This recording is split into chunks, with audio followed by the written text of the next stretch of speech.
Magic ଦେଖିବ କି? କୋଉଠି ତ ମ୍ୟାଜିକ୍ ଶିଖିଲଣି କି? ହଁ ବା, ଦେଖେଇବ ଦେଖା। ଏଇଟା ଫାଷ୍ଟ ତୁମଠୁ ମ୍ୟାଜିକ୍ଟା ମୁଁ ଶିଖିଛି, ତୁମଠୁ ଷ୍ଟାର୍ଟ କରିବି। ହଉ ଏଠୁ ଜିତି ସାରିଲେ ତାପରେ ଯାଇ ଅଲଗା ଜାଗାରେ ଦେଖେଇବି ଆଉ। ହଉ କ'ଣ ଦେଖୁଛ ଦେଖା। ଦେଖ, ଏଇଟା ଦେଖୁଛ, ଏଇଟା ହଉଛି 10 ଟଙ୍କିଆ କଏନ୍ଟେ, ଏଇଟା ଗ୍ଲାସଟେ, ଷ୍ଟିଲ୍ ଗ୍ଲାସ। କରିବ କ'ଣ ଦୁଇଟାରୁ ଚାରିଟା କରିଦେବ ନା କ'ଣ? ଆରେ ଦେଖ ମୁଁ କଣ କରୁଛି, ତୁମେ ଏତେ ବ୍ୟସ୍ତ କାହିଁ ହଉଛ? ତୁମେ ବୋଧେ ଦେଖିବା ପାଇଁ ମ୍ୟାଜିକ୍ ବହୁତ ଏକ୍ସାଇଟେଡ୍ ଅଛ। ଆଚ୍ଛା ହଉ ଦେଖ, ଦେଖା ହଉ। ଏଇ କଏନ୍ଟା ରଖିଲି ଏଠି, ଦେଖିଲ? ହଁ ଆଁ? ତାପରେ ଗ୍ଲାସଟା ରଖିଲି। ହଁ। ମୁଁ ଗ୍ଲାସରେ ହାତ ମାରିବିନି, କିନ୍ତୁ କଏନ୍ ଆସି ମୋ ପାଖରେ ଥିବ। ଇଏ କି ଆଶ୍ଚର୍ଯ୍ୟ କଥା ଦେଖେଇଲ। ହଉ ଦେଖ।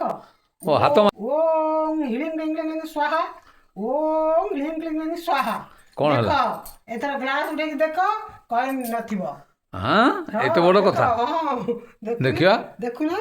କାହିଁ ଦେଖ, କଏନ୍ ଆସି ମୋ ହାତରେ। କ'ଣ ତୁମେ କହିନେ ନେଇଗଲ, ତାହେଲେ ଗ୍ଲାସ୍ ହାତ ନ ନେଇକି ନେଇଗଲ? ମୁଁ ଗ୍ଲାସରେ ହାତ ମାରିଛି କି?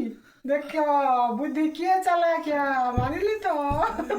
ମ୍ୟାଜିକ୍ ଦେଖିଲ ନା? ହଁ ହଁ ଏଇଟା ମନକୁ ଚାଲାକିଆ ଗଲା? କାମ।